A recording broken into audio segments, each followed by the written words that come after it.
పైకి అమాయకంగా కనిపించే ఈ అమ్మాయిని చూస్తే ఆమె వెనుక ఉన్న నిజం ఇంత భయంకరంగా సిగ్గుచేటుగా ఉంటుందని ఎవరూ నమ్మలేరు. ఆమె సంబంధాల హద్దులన్నింటినీ దాటి బెన్నులో వణుకు పుట్టించే ఒక క్రూరమైన పని చేసింది. పెళ్లైన కొద్ది కాలానికే ఆమె తన అమాయకుడైన భర్తకు ద్రోహం చేసి తన ప్రియుడితో సంబంధం పెట్టుకుంది.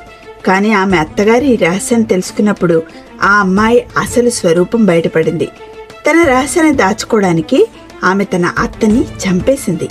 ఈ పని చేసిన విధానం ఎంత భయంకరంగా ఉందంటే పోలీసులే కాకుండా కోర్టు న్యాయమూర్తి కూడా నిశ్చేష్టులయ్యారు. ఈ కేసు మొదట కనిపించినంత సాధారణమైనది కాదు. పోలీసులు కేసును లోతుగా పరిశీలించే కొద్దీ నిజంలోని పొరలు ఒకటొకటిగా బయటపడ్డాయి. ప్రతి కొత్త విషయం బయటపడడంతో ఆ అమ్మాయి అసలు స్వరూపం మరింత భయంకరంగా కనిపించింది. ఇది మొదట ఒక మామూలు కథగా అనిపించింది. తర్వాత అందర్నీ తీవ్రంగా కలవరపరిచే ఒక కుట్రగా రూపుదిద్దుకుంది. కాబట్టి వెన్నులో వణుకు పుట్టించే ఇంకా దిగ్భ్రాంతి కలిగించే ఈ కేసు వెనుక ఉన్న పూర్తి నిజాన్ని ఇప్పుడు తెలుసుకుందాం. రాజస్థాన్ రాష్ట్రంలో జున్జున్ అనే జిల్లా ఉంది. దానిలో బోహనాలోని సాగ్వా గ్రామంలో 4 సభ్యులున్న ఒక కుటుంబం నివసించేది. ఆ కుటుంబ పెద్ద రాజేష్, అతని భార్య సుబోధ్ దేవి, ఇంకా వారి 2 కుమారుడు సచిన్, చిరంతన్ కష్టపడి పనిచేసేవాడు. వారు భారత సైన్యంలో చేరారు. 2018లో సచిన్ కు పెళ్లి వయసు రాగానే డిసెంబర్ 12న అతనికి అల్పనతో వివాహం జరిగింది. అయితే సైనిక సేవలో సెలవులు చాలా తక్కువగా ఉంటాయి. పెళ్లిన కొద్ది కాలానికే సచిన్ ఇంకా అతని సోదరుడు తిరిగి విధుల్లో చేరిపోయారు.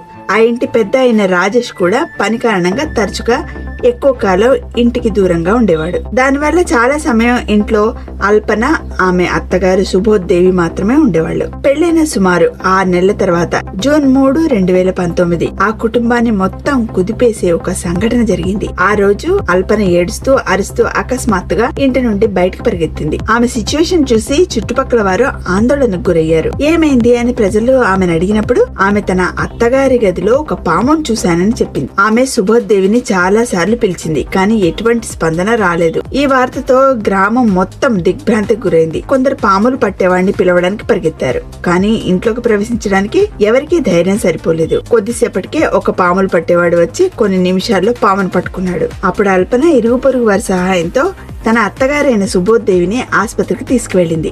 అయితే వైద్యులు ఆమె మరణించినట్లు ప్రకటించారు. ఈ విషయం విన్న అల్పన తీవ్రంగా కృంగిపోయి వెంటనే తన భర్త సచిన్, మామగారు రాజేష్ లకు తెలియజేసింది. కుటుంబం మొత్తం తీవ్ర దుఃఖంలో మునిగిపోయింది. సైన్యం నుండి 2 కుమారులు ఇంటికి తిరిగి వచ్చారు. పోలీసులు సంఘటనా స్థలానికి చేరుకుని సుబోధ్ దేవి మృతదేహాన్ని పోస్ట్ మార్టం పరీక్ష కోసం పంపారు. తర్వాత రోజు ఆమెకు అంత్యక్రియలు జరిగాయి. అయితే పోస్ట్ మార్టం నివేదిక అందిన తర్వాత కూడా పోలీసులు ఈ విషయాన్ని క్షుణ్ణంగా దర్యాప్తు చేయలేదు. ఎందుకంటే గదిలో పామును చాలా మంది తమ కళ్లతో చూశారు. గ్రామస్తులు అది ఒక సాధారణ ప్రమాదం అని నమ్మారు. తాను వచ్చేసరికి సుబోధ్ దేవి పాము కాటుతో చనిపోయిందని పాములు పట్టేవాడు కూడా చెప్పాడు.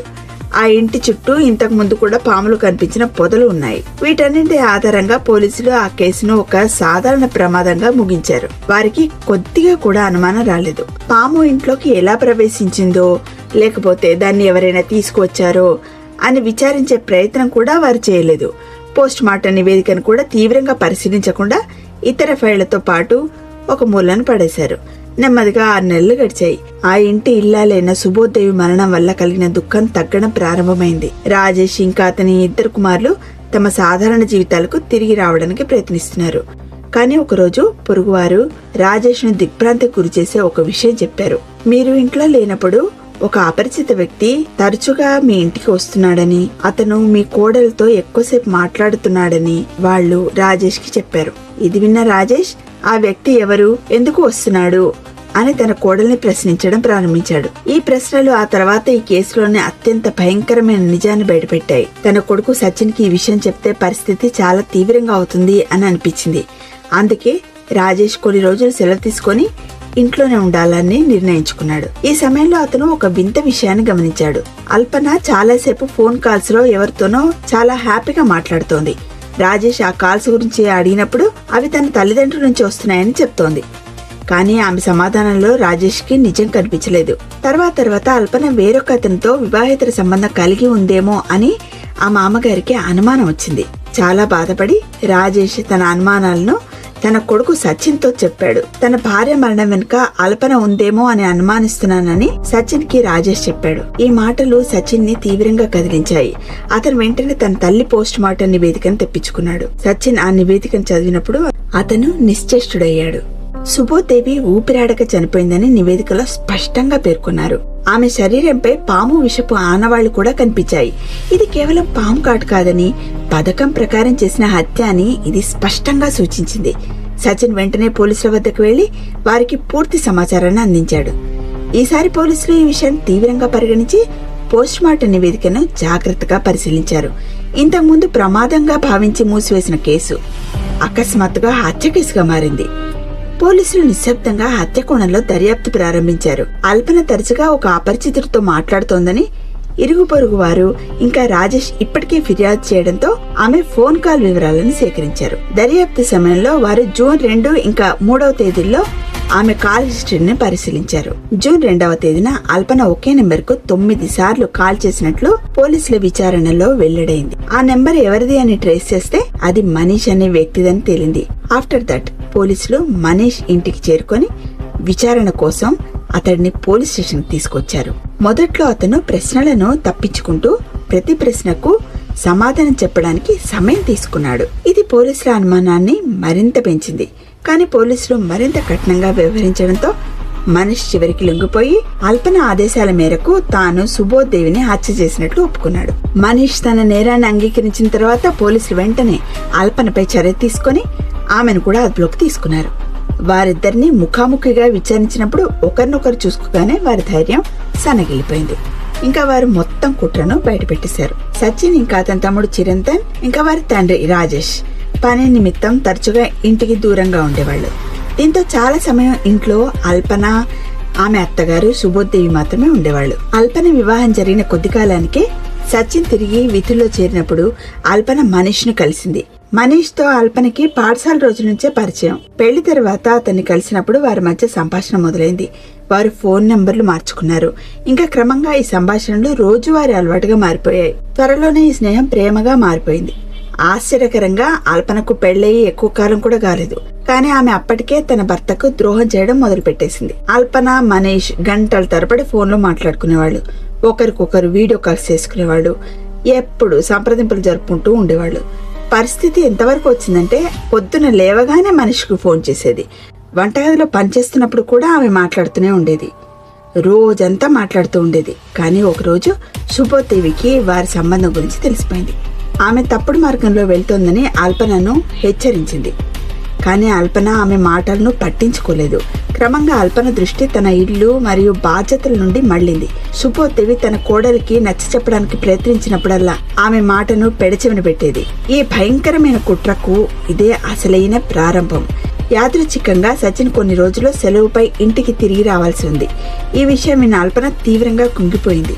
నిజం బయటపడితే తన పరువు పూర్తిగా నాశనమవుతుందని, తన ఇల్లు విచ్ఛిన్నమవుతుందని ఆమె భయపడింది. ఆమె వెంటనే ఈ విషయం మనీష్కి చెప్పింది. మనీష్ తీవ్ర ఆందోళనకు గురయ్యాడు. సచిన్ వచ్చేలోపు పరిస్థితిని ఎలా చక్కదిద్దాలా అని వాళ్ళిద్దరూ ఆలోచనల్లో మునిగిపోయారు. ఈ భయం, ఆందోళన మధ్య అల్పనకు ఒక ప్రమాదకరమైన ఆలోచన వచ్చింది. తన అత్తగారైన సుబోధ్-దేవిని ఎందుకు చంపకూడదు? ఆమె చనిపోతే తన దారికి ఎవరూ అడ్డురారని ఆమె అనుకుంది. మనీష్ కూడా అంగీకరించాడు. అక్కడి నుంచి వారు హత్యకు ప్రణాళిక రచించడం ప్రారంభించారు. ఆమెను నేరుగా చంపేస్తే పోలీసులు తమని ఈజీగా పట్టేసుకుంటారు. అందుకే ఇది ప్రమాదంలా కనిపించాలని ఆమె అనుకుంది. ఒకరోజు తన ఇంటి దగ్గర పాము చూసినప్పుడు అల్పనకు ఒక ఐడియా వచ్చింది. హత్యను పాము కాట్ల కనిపించేలా చేస్తే తర్వాత ఎవరు ఏమీ అనుమానించరు. ఈ పద్ధతి ఎంత విచిత్రంగా ఉందో అంత ప్రమాదకరంగా కూడా ఉంది. ఈ ప్రణాళికను అమలు చేయడానికి మనీష్ విషసర్పం కోసం వెతకడానికి బయలుదేరి కృష్ణకుమార్ అనే పాముల వాడిని కలిశాడు. కాటు వేస్తే బ్రతికే అవకాశం దాదాపు లేని విషసర్పం కావాలని మనీష్ అతన్ని అడిగాడు. మరోవైపు రాజేష్ ఇంట్లో లేనప్పుడు మాత్రమే ఈ నేరం చేయాలని అల్పన, మనీష్ కూడా నిర్ణయించుకున్నారు. జూన్ నెల మొదట్లో మామగారైన రాజేష్ పనికి వెళ్లిపోయాడు. అల్పన దీన్ని ఒక మంచి అవకాశంగా భావించి వెంటనే మనీష్ కి తెలియజేసింది. జూన్ 2వ తేదీ సాయంత్రం మనీష్ ఒక సంచిలో పామును, నిద్ర మాత్రలను తీసుకుని అల్పన ఇంటికి వచ్చాడు. అల్పన ఆ సంచిని నిశ్శబ్దంగా లోపలికి తీసుకొచ్చి ఒక మూలలో దాచిపెట్టింది. చీకటి పడ్డాక జ్యూస్ తయారు చేసి అందులో ఆ మత్తు మందును కలిపింది. అత్తగారైన సుభద్రదేవి ఆ జ్యూస్ తాగిన వెంటనే కొద్ది సమయంలోనే స్పృహ కోల్పోయింది. అల్పన వెంటనే మనీష్ని ఇంటికి పిలిచింది. కొద్దిసేపటికే మనీష్ వచ్చాడు. కానీ అప్పుడు వారిద్దరి మనసులో ఒక ప్రశ్న తలెత్తింది. పామును వదిలేస్తే అది ఖచ్చితంగా కాటు వేస్తుందా? ఒకవేళ అలా జరగకపోతే వారి ప్లాన్ మొత్తం వేస్ట్ అవుతుంది కదా. చాలాసేపు ఆలోచించిన తర్వాత వారు ముందుగా సుబ్బోదేవిని చంపి ఆ తర్వాత పామును వదిలేసి అది ఒక ప్రమాదంలా కనిపించేలా చేయాలని నిర్ణయించుకున్నారు. అదే అదనుగా ఇద్దరు కలిసి ఒక దిండుతో సుబోధేవి ఊపిరాడకుండా చేశారు. ఆమె ఊపిరి ఆగిపోయిందని అల్పన స్వయంగా నిర్ధారించుకుంది. సుబోధేవి చనిపోయిందని ఆమె పూర్తిగా నిర్ధారించుకున్న తర్వాతనే మనీష్ దిండును తీసేశాడు. ఆ తర్వాత అతను సంచిలోని పామును తీసి అది ఒక నార్మల్ సంఘటనలా కనిపించేలా చేయడానికి గదిలో వదిలాడు. తర్వాత అతను తలుపులు మూసేసి వెళ్లిపోయాడు. అల్పన తన గదిలోకి వెళ్లి ఏమీ జరగనట్టుగా తిరిగి నిద్రపోయింది. తర్వాత ఆ రోజు పొద్దున్నే అల్పన తన అత్తగారి గదిలో పాము ఉందని గట్టిగా అరిచింది. ఆ మార్పులు విని ఇరుగు పొరుగు వారు వెంటనే అక్కడికి పరిగెత్తుకొచ్చారు. వారు నిజంగా గదిలో పాము చూసినప్పుడు సుబోధేవి పాము కాటుతోనే చనిపోయిందని అందరూ నమ్మారు. ఈ విధంగా ముందుగా ప్లాన్ చేసుకున్న హత్యను ఒక ప్రమాదంగా చాకచక్యంగా మరుగుపరిచారు. మొదట్లో ఇందులో ఏదో కుట్ర ఉందని ఎవరూ అనుమానించలేదు. కానీ ఈ కుట్ర వెనుక ఉన్న నిజం సచిన్ ఇంకా వారి కుటుంబానికి తెలిసినప్పుడు అందరూ దిగ్భ్రాంతికి గురయ్యారు. కేవలం తన అక్రమ సంబంధాన్ని కాపాడుకోవడానికి ఒక కోడలు తన సొంత కుటుంబంలోని పెద్దవారిని ఈ విధంగా చంపగలదని నమ్మడం అందరికీ కష్టంగా అనిపించింది. ప్రేమ పేరుతో ఒక వ్యక్తి ఇంత నీచ స్థాయికి ఎలా దిగజారగలరని బంధువులు పరిచయస్తులు కూడా ఆశ్చర్యపోయారు. ఒక తప్పుడు సంబంధం, కొద్దిపాటి స్వార్థపూరిత ఆలోచన, ఇంకా దురాశ అన్ని కలిసి ఒక కుటుంబాన్ని చిన్నా భిన్నం చేసిన ఘోరమైన నేరానికి దారితీశాయి. ఆలస్యం చేయకుండా పోలీసులు అల్పన, ఆమె ప్రియుడు మనీష్ ఇంకా పాములవాడు కృష్ణకుమార్లను అరెస్ట్ చేశారు. వాంగ్మూలాలను నమోదు చేశారు. సాక్ష్యాలను సేకరించారు. ఇంకా క్షుణ్ణంగా దర్యాప్తు చేసిన తర్వాత ఛార్జ్ షీట్ ను తయారు చేసి కోర్టులో ప్రవేశపెట్టారు. ఈ కేసు మొదట జిల్లా కోర్టుకు చేరినప్పుడు ఈ విలక్షణమైన ఇంకా ఘోరమైన హత్యా పద్ధతిని చూసి న్యాయమూర్తి ఆశ్చర్యపోయాడు. 2020లో కేసు విచారణలో ఉండగా 3 నిందితులు బెయిల్ కోసం దరఖాస్తు చేసుకున్నారు. కానీ నేరం యొక్క తీవ్రత కారణంగా కోర్టు దాన్ని తిరస్కరించింది. ఆ తర్వాత వారు రాజస్థాన్ హైకోర్టును ఆశ్రయించారు. కానీ అక్కడ కూడా వారికి ఎలాంటి ఉపశమనం లభించలేదు. చివరకు ఈ కేసు దేశ అత్యున్నత న్యాయస్థానమైన సుప్రీంకోర్టుకు చేరింది. 3 న్యాయమూర్తుల ధర్మాసనం పూర్తి కథను విన్నప్పుడు నేరం జరిగిన తీరు చూసి వారు నివ్వెరపోయారు. ఇది చాలా తీవ్రమైన ఇంకా ఉద్దేశపూర్వకమైన నేరమని కోర్టు స్పష్టంగా పేర్కొంది. ఈ ప్రాతిపదికన 3 బెయిల్ పిటిషన్లను తిరస్కరించింది. అప్పటి నుంచి నిందితులు 3 జైల్లోనే ఉన్నారు. అల్పనను ఒక ప్రత్యేక జైల్లో ఉంచారు. మనీష్ ఇంకా కృష్ణకుమార్లను మరో జైల్లో బంధించారు. అల్పనతో ఒక కొత్త జీవితాన్ని కలలు కన్న మనీష్ ఇప్పుడు ఆమెకు దూరంగా కటకటాల వెనుక ఉన్నాడు. ఏ ప్రేమ కోసమైతే అల్పన ఇంత పెద్ద కుట్ర పన్నిందో చివరికి అదే ఆమె పతనానికి కారణమైంది. వీడియో చివరి వరకు చూసారంటే మీకు నచ్చినట్టే కదా. కాబట్టి సబ్స్క్రైబ్ చేసి బెల్ ఐకాన్ నొక్కండి. ది సైలెంట్ ట్రూత్ నుండి క్రైమ్ నిజాలు మిస్ అవ్వకండి.